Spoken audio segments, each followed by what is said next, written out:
کوئی ایک کسی ایک ناگوار بات پر زندگی میں صبر کرے، کیا اسے صابر کہیں گے؟ جب تک کہ وہ بار بار اور مسلسل اپنی زندگی کی چھوٹی بڑی ناگوار باتوں پر مسلسل صبر نہ کرے، خدا کی خاطر، اخلاق حسنہ کی خاطر، جب تک اس کے اندر صبر کا یہ مادہ اس کی شخصیت کا حصہ نہیں بنے گا، اس کا ملکہ نہیں بنے گا، اس کی عادت نہیں بنے گا، ہے یا نہیں؟ اور آپ اس کو صابر نہیں کہیں گے۔ اسی طرح ایک دفعہ سچ بولنے سے کوئی سچا بن جاتا ہے؟ نہیں، نہ ایک دفعہ جھوٹ بولنے سے کوئی جھوٹا بن جاتا ہے۔ جو بار بار جھوٹ بولتا ہے اسے آپ کہتے ہیں جھوٹا، جو بار بار سچ بولتا ہے مسلسل چاہے دفعہ ہو نقصان، اسے آپ کہتے ہیں سچا، ہے یا نہیں؟ لہذا اس دنیا میں اللہ تعالیٰ نے کوئی نظام رکھا ہے ایسا عالم مادیات میں کہ یہاں مسلسل ہمارے سامنے ایسے امتحانات آتے رہتے ہیں، صبح شام، ہر گھنٹے، ہر آن۔ ابھی آپ یہاں بیٹھے ہوئے ہیں، ابھی آپ باہر جا رہے ہیں، کون سا خیال آپ کے ذہن میں آتا ہے، کون سی نیت آپ کے سامنے آتی ہے، مسلسل ایک جہاد کی صورت ہے کہ آپ کو صحیح رہنا ہے اور راستے پہ رہنا ہے اور غلط نیت نہیں کرنی ہے، غلط راستے پہ نہیں جانا، یعنی آپ کے لیے اخلاق حسنہ اپنانے کا عملی طور پر میدان موجود ہے۔ تو اس دنیا میں ہم اس لیے آئے ہیں کہ ناقص بیج سے کامل شجر بن سکتے ہیں۔ انبیاء علیہ السلام اس لیے تشریف لائے ہیں۔ اب آپ مجھے بتائیے کہ اگر رسول اللہ صلی اللہ علیہ وسلم اس لیے تشریف لائے ہوں کہ واقعی اس لیے تشریف لائے ہیں کہ مجھے اور آپ کو معنوی طور پر اتنا بلند کریں کہ ہم سب انسان کامل بن سکیں، ہم سب مثل انبیاء بن سکیں، مثل اولیاء بن سکیں، ہم میں وہ اخلاق حسنہ ہو کہ ہم سے ہمیں کہا جا سکے کہ دیکھو یہ شخص اخلاق اللہ سے مزین ہے، اس کے سارے اخلاق الہی اخلاقیات ہیں، اور ہم وہ ساری باتیں ایک طرف کر دیں یا ان کو ضمنی طور پر نہیں اور صرف بشری تقاضے پورے کریں۔ ہم دیکھیں ہم نے انصاف کیا نبی کے ساتھ،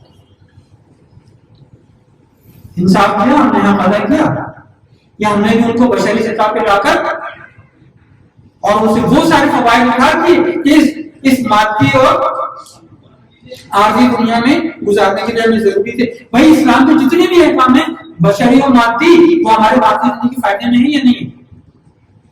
صفائی کرو گے تو بیمار نہیں ہوں گے، طہارت رکھو گے بیکٹیریا سے بچو گے، برش کرو گے دانت خراب نہیں ہوں گے،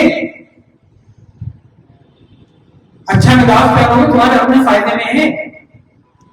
ہم نے تو نماز اور روزے اور حج و زکات کو بھی آہستہ آہستہ مادی کر لیا ہے، وہ بشری اس میں جائے سیناریوں میں کہ لوگ اس طرح تعریفیں کر رہے ہوتے ہیں، بعض سے معذرت، وہ ان کے فوائد اپنی جگہ، اس کو انکار نہیں کر رہا، لیکن اس حد تک گرا دینا کہ جب آپ سجدے میں جاتے ہیں تو بلڈ فلو آپ کے دماغ میں ہوتا ہے اور آپ کے دماغ کی کارکردگی بہتر ہو جاتی ہے، اور آپ جب وہ کرتے ہیں روزہ رکھتے ہیں تو پورا مہینہ روزہ رکھنے سے آپ کا ڈائجسٹو سسٹم سے، بھائی اس سسٹم سے باہر نکلو، اس بشری تقاضوں سے باہر نکلو، وہ تو ایک بنیادی بات ہے ہی جگہ، یہ اصل نہیں ہے، اصل یوحا الیہ ہے، اصل وہ نفخت فیہ میں روحی ہے، اصل اخلاق اللہ ہے جن سے مزین ہونا ہے، اصل وہ معنویات ہیں، وہ معرفت ہے اللہ تعالیٰ کی، اسی کے ذریعے ہم قرب الہی کے منزل حاصل کر سکتے ہیں۔ ورنہ چٹر پٹر دین کے ساتھ جنت تو مل جاتی ہے، انکار تو نہیں کر رہا ہے، لیکن مومن کی معراج جنت ہوگی، جنت تو بیچ میں آتی ہے راستے۔ دنیا میں ہم شہوتوں کے بارے ہوں اور مرنے کے بعد ہم جنت کے آرزومند ہوں، صرف بات کر رہا ہوں، تو یہ ہمیں بڑا گھاٹے کا سودا ہے۔ کسی بچے کو کوئی بادشاہ کی اولاد ہو، کسی وڈیرے کی اولاد ہو، کسی بڑے جاگیردار انڈسٹریلسٹ کی اولاد ہو، ملین آئر کی اولاد ہو، اس کو انگلینڈ سے آپ منگا کے دیجیے ٹیچر انگلش پڑھانے کے لیے، اس ٹیچر کی جو ڈگری ہے نا وہ پوری بکلیٹ میں آتی ہیں، صرف ڈگریوں کے نام، انگلش پہ پیپر میں اس نے یہ کیا اور یہ کیا اور یہ کیا اور یہ کیا اور ڈیل ریٹ اور فنا ہے بلائیں، اور اس کے اپنے بچے کو کیا سکھائیں، اس کے ذریعے اے بی سی کیا کیا آپ نے اس کے ساتھ، ٹیچر کے ساتھ کیا کیا، تو اپنے ساتھ کیا کیا، جو نبی پاک ہمیں اور آپ کو اگر ہم حقیقی معنوں میں ان کا ہاتھ تھام لیں اور سمجھنے کی کوشش کریں کہ کیا فرما رہے ہیں. دین کے باطن میں اترنے کی کوشش کریں, ظاہر سے عبور کریں. تو وہ نبی جو ہمیں مثل نبی بنا سکتے تھے, ان کے ذریعے میں سیدھے سے اچھا سا انسان بن گئے جیسے باقی سارے سیکولر لوگ ہوتے ہیں, چاہے مسلمان ہو یا نہ. کون سا ہم نے کمال کیا؟ ہم نے زیادتی کی یا نہیں کی؟ رسول اللہ صلی اللہ علیہ وسلم سجدوں میں, طویل سجدوں میں جا کر جو امتی آپ دہرایا کرتے تھے, آپ کا دکھ یہ تھا کہ یہ امت پرواز نہیں کرتی, یہ بلند کیوں نہیں ہوتے, یہ باطن میں کیوں نہیں اترتے, یہ ظاہر میں کیوں رکے. دین کا دیکھیے ظاہر ایک باطن ہے. ایک چھوٹی سی مثال ظاہر و باطن کو واضح کرنے کے لیے عرض دوں. ظاہر و باطن ٹکراتے نہیں ہیں, آپس میں ایک ہی طول میں ہیں, ایک ہی لائن میں ہیں. ظاہر کی مثال عرض کروں, لا یمسو الا المطہرون, قرآن مجید کی آیت ہے. اس سے نتیجہ ہم اور آپ کیا نکالتے ہیں کہ بھائی دیکھو جب تک طاہر نہ ہو, پاکیزہ نہ ہو, وضو نہ کیا ہو, پاک و پاکیزہ نہیں ہو, قرآن مجید کو چھونا نہیں ہے. یہ نہیں, یہ ظاہری معنی درست, بالکل درست, لیکن اس کا باطن معنی کہ جس کے دل میں خوب سے باطن ہو, جس کے اندر خباثت ہو, وہ قرآن کے باطن کو چھو نہیں سکتا. اب آپ بتائیے ظاہر و باطن کو ٹکراؤ تو نہیں ہے, لیکن دونوں مفاہیم میں کتنا فرق ہے کہ اگر ہم اور آپ اپنے اندر کی خباثت ختم کریں, اپنے اندر کی نیتیں پاک کریں, درست کریں, اپنے اندر کی اصلاح کریں, تب قرآن مجید اپنا باطن ہمیں دکھائے گا. اور حدیث موجود ہے, یہ قرآن ہے, اس کے ظاہر کے ظاہر ہیں, اور اس کے باطن کے باطن. آپ کرتے چلے جائیے گہرائی میں, قرب کی منزل ملتی چلی جائے گی, مرنے کے بعد ویسے ہی کہا جائے گا پڑھتے جاؤ, ترقی پاتے جاؤ. تو جتنا باطن میں اترا ہے اتنا بلند ہوگا. یہ مواقع تو موجود ہیں, اتنے عظیم نعمت رسول اللہ صلی اللہ علیہ وسلم کی ہمارے پاس موجود ہے, اور پھر ہم اسے اس طرح صرف نظر کریں اور اتنا قلیل فائدہ اٹھائیں. نہ صرف یہ کہ یہ ان کو خراج عقیدت نہیں ہے, بلکہ باعث معذرت توہین ہے. کوشش کریں باطن میں اتریں, کوشش کریں گہرائی میں اتریں, تب جا کے دین کا اثر ہو. ابھی میں کتنی دیر ٹائم ہے, یہ پورا کر چکا ہوں 5 منٹ. بس آخر میں ایک بات, ایک نقطہ اور عرض کروں آپ کی خدمت میں, اور آپ سے اجازت چاہتا ہوں. میں تھوڑا سا پہلو بدلوں گا.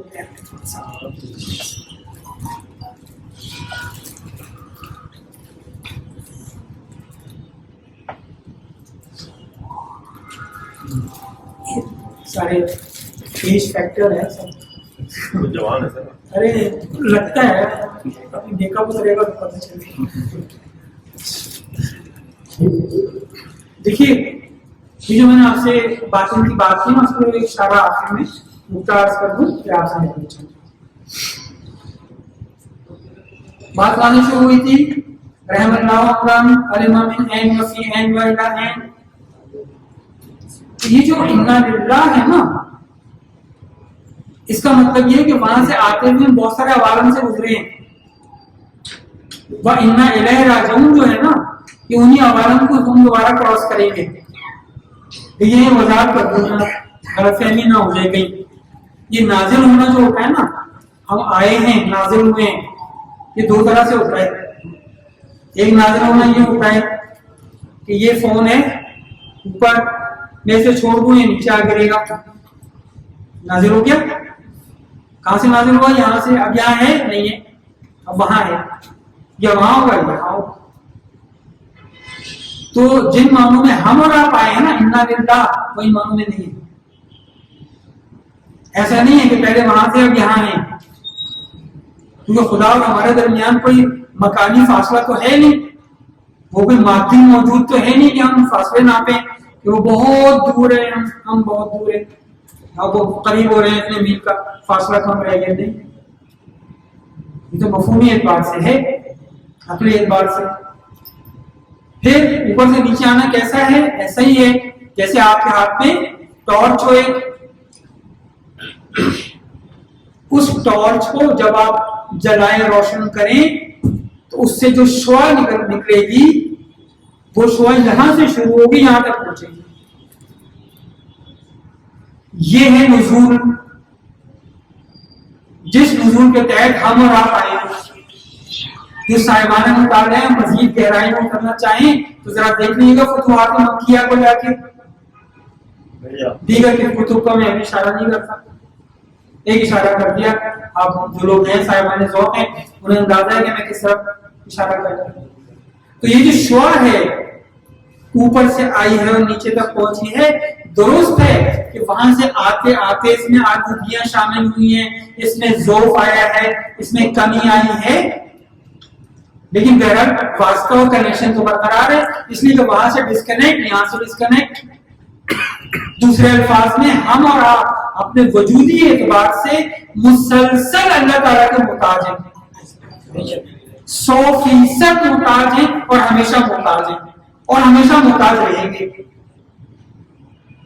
ایسا نہیں ہے کہ اس نے ہمیں بنا دیا اب میں ہوں اور خدا ہے, نہیں, ہم اس کی تجلی ہے, ہم اس کا جلوہ ہے. وجود صرف ایک, نہ میں موجود ہوں نہ آپ موجود ہیں, البتہ میں بھی موجود ہوں اور آپ بھی موجود ہیں, یعنی میں بھی صاحب وجود ہوں, آپ بھی صاحب وجود ہیں. ہم اور آپ جو کچھ بھی ہیں اس وجود کے دم سے ہیں. اگر یہ وجود اور ماہیت کی بات واضح کرنا چاہوں تو میں آپ کو لے چلتا ہوں کمار پاڑا. مٹی کے برتن دیکھیں آپ نے, چلے جائیے کسی دکان پہ, مٹیاں ہیں وہاں پہ, دکانیں بھی ہیں, ٹھیلے بھی ملتا ہے سب. یہاں سے وہاں تک جو کچھ آپ دیکھ رہے ہیں ٹیراکوٹا میں رات مٹی میں بنے ہوئے برتن ہیں. تسلا ہے, سرائی ہے, مٹکا ہے, گلک ہے, کفگیر ہے, گلدان ہے, گملہ ہے, پتہ نہیں کیا کچھ, جو کچھ ہے لال مٹی سے بنا ہوا ہے, ٹیراکوٹا سے بنا ہے یا نہیں. آپ مجھے ایک بات بتائیے, تھوڑی دیر کے لیے تصور کیجیے, ان تمام چیزوں میں سے نا ہم لال مٹی نکال لیں, کیا بچا؟ دوسرے الفاظ میں یہ وہ ماہیتیں اور یہ شکلیں ہیں جو اس مٹی سے وجود میں آئی ہیں. اس مٹی کے طرح طرح کے اظہار نے ان کثرتوں کو جنم دیا ہے, ورنہ کثرتیں اپنی ذات میں کچھ بھی نہیں ہے. ہم اور آپ اپنی ذات میں کچھ بھی نہیں ہے. اگر صاحب وجود نہ ہو, وجود وہ ہے اور وہی ہے. جب وجود وہ ہے تو اسی لیے کہتے ہیں شریک باری محال ہے. شرک ایک امر محال ہے. شرک اس لیے قابل نفرت ہے, شرک اس لیے ظلم عظیم ہے کہ امپاسبل ہے. اس ایک وجود کے ہوتے ہوئے دوسرا کوئی وجود ہو ہی نہیں سکتا. ہاں جلوے ہو سکتے ہیں, مظاہر ہو سکتے ہیں, تجلیات ہو سکتی ہیں, فیوزات ہو سکتے ہیں, سائے ہو سکتے ہیں, آپ جو بھی نام دیں ان سے, لیکن وہ سائے جو اپنی ذات میں مستقل نہیں ہے, انڈیپینڈنٹ نہیں ہے.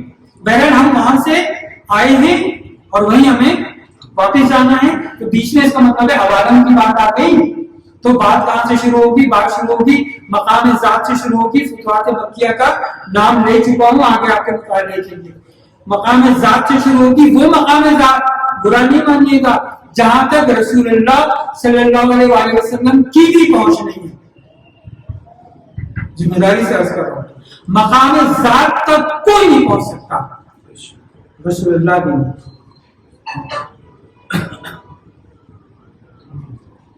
لیکن اس کے بعد کیا ہے؟ مقام اسماء و صفات, تجلیات وہاں سے شروع ہوتی. اسماء و صفات کا تنزل ہوتا ہے مقام عقل پہ, جسے مقام روح بھی کہتے ہیں, عالم جبروت بھی کہتے ہیں. اس کا تنزل ہوتا ہے عالم ملکوت پہ, جسے تجرد کہتے ہیں, عالم تجرد. اس کا نزول ہوتا ہے عالم مادیات پہ, جو یہاں موجود ہے. یہاں مادہ بھی ہے اور صورت بھی ہے. تجرد میں مادہ نہیں ہے, صرف صورت ہے. جبروت میں صورت بھی نہیں ہے اور اوپر ماہیت بھی نہیں ہے. ترتیب ہے ساری. لیکن چونکہ ہم اور آپ انا للہ سے وہاں سے چلتے ہوئے یہاں تک پہنچتے ہوئے تمام عوالم کو ٹچ کر رہے ہیں, لہذا میری اور آپ کی جو شخصیت ہے ایک ورٹیکل شخصیت ہے. ایسی ورٹیکل شخصیت جس کا پہلا سرا مقام ذات کے قریب ہے اور آخری سرا عالم مادیات میں اب اگر میں اپنی شخصیت کے صرف نازل ترین، فائن ترین، نچلے ترین لیول کے اوپر رکھ کر اپنے آپ کو دیکھوں، اپنی زندگی کے بارے میں سوچوں، اپنے فیصلے کروں، اپنے اہداف بناؤں، آگے بڑھوں، نشو و نما پاؤں، تو میں نے بہت بڑا نقصان کیا۔ جبکہ بیک وقت اگر میں توجہ کرتا تو میں عالم ملکوت میں بھی موجود تھا، عالم عقل میں بھی موجود تھا، عالم اسماء میں بھی موجود تھا، لیکن یہ اتنی غفلت کی گہری جو لیئرز ہیں، ان لیئرز میں مجھے تمام عوالم سے غافل کر دیا۔ انبیاء تشریف لائے تھے کہ ہمیں متوجہ کرے دوبارہ اس طرف۔ طرح طرح سے انہوں نے یہ باتیں کہی ہیں، بہت طرح سے باتیں کہی، صرف دیکھنے والوں کی، جو صوفیاء ہیں، جو عرفاء ہیں، واقعی صاحب عرفان معرفت والے، ان کی گہری باتیں دیکھیے جا کے، اور یہ جا کے ان عوالم کا جائزہ لیجیے، اپنا جائزہ لیجیے، اپنے آپ کو دیکھیے، آپ کتنی عظیم شخصیت ہیں جن لوگوں کو مکاشفہ نصیب ہوتا ہے ریاضتوں کے بعد۔ وہ جب اپنے نفس مجرد کو دیکھتے ہیں، اپنی حقیقت کو دیکھتے ہیں، تو وہ حقیقت ایک سورج کے طور پر طلوع ہوتی ہے ان کے سامنے۔ ہم اپنے نفس کی حقیقت سے غافل ہیں، جبھی تو سارا ہمارا ہم و غم یہ بشری شہوات ہیں، یہ مزے ہیں، یہ لذتیں ہیں گھٹیا، جہاں ہمیں گزارا کر کے کام چلا لینا تھا، وہاں ہم سر کے بل چلے گئے اور اپنی نسلوں کو بھی ڈال دیا۔ وہی ہمارے آئیڈیلز، وہی ہمارے اہداف، بھول گئے ہم اللہ کون، نبی کون، رسول کون، اولیاء کون، آخرت کیا۔ اور ہوگا یہی کہ جب مر جائیں گے لامحالہ برزخ میں آنکھ تو کھلے گی، تب احساس ہوگا کہ کیا کیا ہم نے اپنے ساتھ۔ پھر فرشتے ہم سے پوچھیں گے تمہارے پاس کوئی نبی نہیں آیا تو تھا، لیکن ہم اس کو اپنے جیسا بشر سمجھتے تھے، ہم یہ سمجھتے رہے جو کچھ بتا رہے ہیں بشری تقاضے ہیں، وہی ہمیں پورے کرنے، اور پھر ہمیں جنت مل جائے گی۔ یہاں پہ بھی شہوت رانی کر رہے ہیں، وہاں پہ بھی کریں گے۔ لہٰذا آخری جو میں نے آپ سے عرض کیا، صرف یہ ریپیٹ کر دوں کہ انبیاء علیہ السلام کا مقصد خاص طور پر رسول اللہ صلی اللہ علیہ وسلم کی تشریف آوری کا جو مقصد ہے وہ یہ ہے کہ ایک ایک انسان کو اندر سے انسانی کامل بنائے، جو پوٹینشل ان کے اندر موجود ہے اس کو پریکٹیکل کریں۔ کوئلہ زمین کی عطا گہرائیوں میں، انتہائی شدید دباؤ میں، گہرے اندھیرے میں، تنہائی میں سینکڑوں ہزاروں سال گزارتا ہے، تب جا کے ہیرا بنتا ہے۔ اس اسفل سافلین میں مجھے اور آپ کو اس لیے لائے ہیں، یہ ناگوار ہے ہماری زندگی، کتنا برا ہو گیا خوشگوار ہو جائے، یہاں کے دین ہمیں نہیں پیدا کیا گیا۔ بارے تجھے واسطہ ہے محمد علیہ محمد علیہ السلام کا کہ ہمیں اور آپ کو رسول اللہ صلی اللہ علیہ وسلم کے اچھے قابل شاگرد بننے کی اور حقیقی امتی بننے کی توفیق عطا فرمائے۔ ہمیں رسول اللہ صلی اللہ علیہ وسلم جملہ انبیاء اور اولیاء علیہ السلام کے جواب میں جگہ عطا فرمائے۔ رسول اللہ صلی اللہ علیہ وسلم کے فرزند برحق امام مہدی صاحب عصر و زمان سے ہماری اور آپ کی جلد ملاقات فرمائے۔ اور سبحان اللہ، ماشاء اللہ۔ برادر عرفان حسین صاحب اپنے علم سے ہمارے لیے دعوت ہمارا ہی ہے۔ تمام حضرات نماز کا وقت ہو چکا ہے، نماز تیاری کر لیں، نماز مغرب ادا کی جائے گی اور اس کے فوراً بعد پروگرام شروع ہو جائے گا۔